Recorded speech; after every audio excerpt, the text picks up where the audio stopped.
শিক্ষার্থী বন্ধুরা, আমরা এতক্ষণ অ্যাডোবি ফটোশপের অত্যন্ত গুরুত্বপূর্ণ মেনু সম্পর্কে জেনেছি। এই পর্যায়ে জানব সর্বশেষ পর্যায়ের একটি মেনু, ভিউ সম্পর্কে। ভিউর আন্ডারে আমরা পাচ্ছি অনেকগুলো সাব মেনু। এখানে প্রথম দিকে আছে proof setup, proof colours, gamut, warnings ইত্যাদি বিষয় আমাদের খুব একটা কাজের হবে না। নিচের দিকে আছে জুম ইন, এটি আমরা জুম টুলের মাধ্যমেও দেখেছি, জুম ইন কিংবা আউট করার পদ্ধতি। এখান থেকে ক্লিকের মাধ্যমেও আমরা কাজটি করে নিতে পারি। এছাড়াও আমরা দেখতে পাচ্ছি যে জুম ইনের শর্টকাট দেওয়া হয়েছে কন্ট্রোল প্লাস এবং জুম আউটের জন্য কন্ট্রোল মাইনাস।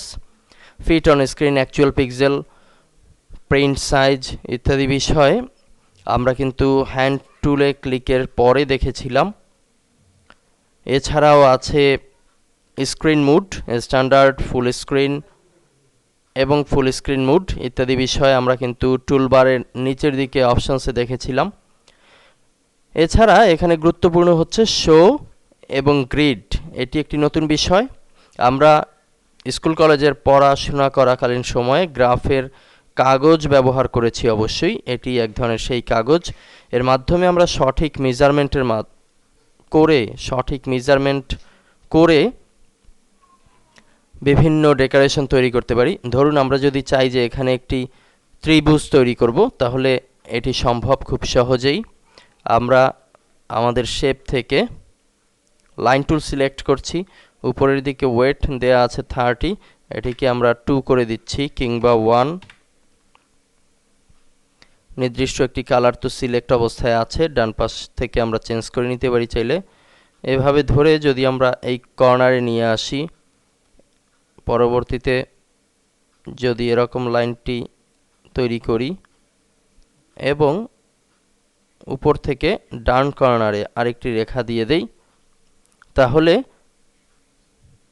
আমরা গ্রিড অনুযায়ী অর্থাৎ আমাদের সঠিক মেজারমেন্ট অনুযায়ী একটি রেখা কিন্তু তৈরি করতে পারছি, যার ফলশ্রুতিতে হয়ে যাবে একটি ত্রিভুজ। এখন যদি শো গ্রিড থেকে আমরা এটি একটি উঠিয়ে দেই, তাহলে দেখতে পাচ্ছি সেই ত্রিভুজটি প্রতীয়মান হচ্ছে। আমরা লেয়ারকে একটু ভিন্ন লেয়ারে সিলেক্ট করছি, এটি হচ্ছে সেই নির্ধারিত ত্রিভুজ যা আমরা গ্রিডের মাধ্যমে তৈরি করলাম।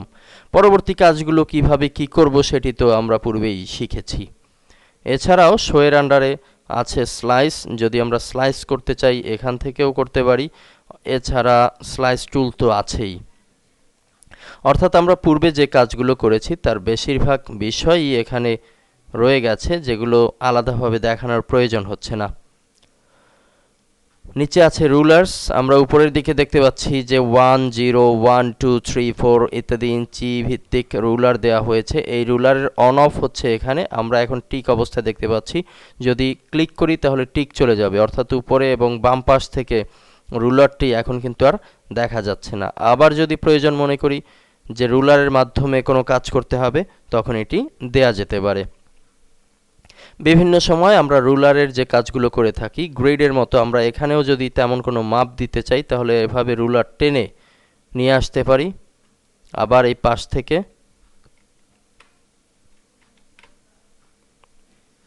রুলার টেনে নির্দিষ্ট জায়গায় রেখে দিতে পারি।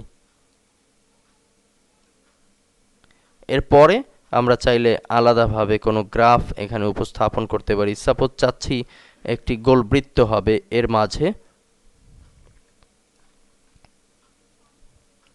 এখান থেকে ইলিপস টুল নিচ্ছি, এই রুলারের এই কর্নারে দাঁড়িয়ে আমরা যদি এই কর্নার পর্যন্ত নিয়ে আসি, তাহলে কিন্তু আমরা সুন্দর একটি বৃত্ত পেয়ে যাচ্ছি। ভিউ থেকে নিচের দিকে আরো দেখতে পারি স্ন্যাপ, এটি আছে যেটি ডান পাশে কাজ করছে ইনফো কমান্ডের জায়গাতে। এছাড়াও আছে স্ন্যাপ টু, গাইডস, স্লাইস ইত্যাদি বিষয়, এখানে খুব একটা কাজ করতে হবে না। লক গাইডস, গাইডকে যদি আমরা লক করতে চাই, যেমন এর আগে আমরা গ্রিড করেছিলাম, এখন গাইডস এগুলো প্রদর্শিত অবস্থায় আছে, আমরা যদি চাই যে এই ফাইলটি যখন একজন থেকে আরেকজনে পাবে তখন গাইডগুলো লক অবস্থায় থাকবে, তাহলে এখান থেকে লক গাইডস করে দিতে পারি, কিংবা আমাদের কোনো কার্যক্রমে এটি যেন ভ্যানিশ হতে না পারে। আমরা লক করলে এই গাইডটি লক হলো। এখন আমরা কিন্তু এই গাইডের কাছে যদি আসি তাহলে গাইডকে সরাতে পারছি না। আবার লক যদি খুলে দেই তাহলে এই গাইডের কাছে আসলে গাইডকে নাড়াচাড়া করার সুযোগ পাবো।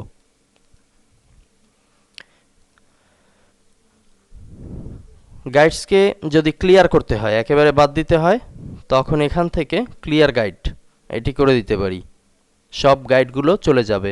যদি নতুন গাইড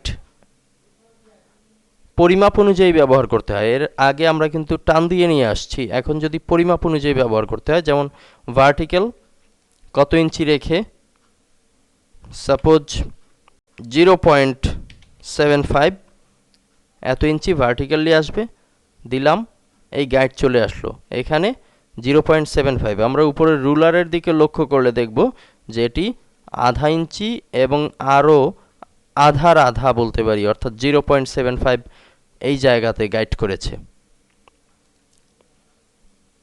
এটি হচ্ছে পরিমাপ অনুযায়ী নেয়ার ক্ষেত্রে। লক স্লাইস, যদি আমাদের স্লাইস একবার করে নেই, অনেকগুলো স্লাইস করা হলো, এই মুহূর্তে যদি স্লাইসকে লক করতে হয়, এখানে লক স্লাইসে ক্লিকের মাধ্যমে সেটি সম্ভব। আমরা এখন প্র্যাকটিক্যালি একটু স্লাইসের কাজটি দেখব। যেহেতু উপরের ভিউ থেকে শো এবং স্লাইস এই অপশনে ক্লিক করা হয়েছিল, সে কারণে বাম কর্নারে স্লাইসের অপশনস দেখতে পাচ্ছি। এখন স্লাইস টুল সিলেক্ট করে আমরা এই গোল বৃত্তের এখানেই একটু স্লাইস করতে পারি। সাপোজ একটি রেখা টানছি এতটুকু, এরপরে যদি এখানে একটা রেখা টানতে চাই টানতে পারি। 2-3টি রেখা টানা হলো। আগে স্লাইস টুলের প্র্যাকটিক্যাল তো দেখেছি, এখন যেটি দেখব সেটি হচ্ছে শোয়ের জায়গা থেকে আমরা যদি টিক উঠিয়ে দেই তাহলে স্লাইসগুলো আর দেখা যাবে না। আবার আমরা শো করব, শো থেকে স্লাইস দেখা যাচ্ছে। নিচের দিকে দেখতে পাচ্ছি লক স্লাইস এবং ক্লিয়ার স্লাইস। নর্মালি আমরা এই টুলের মাধ্যমে, স্লাইস সিলেক্ট টুল, এটির মাধ্যমে আমরা স্লাইসকে সরাতে পারছি। যদি আমরা লক স্লাইস ব্যবহার করি তাহলে এই কাজটি কিন্তু আর সম্ভব হবে না। যখনই করতে যাচ্ছি তখনই কিন্তু একটি অ্যালার্ট দিচ্ছে স্লাইস আর কারেন্টলি লকড। আমরা এখন লকের এই টিককে উঠিয়ে দেই, এটি আবার সরানো যাবে।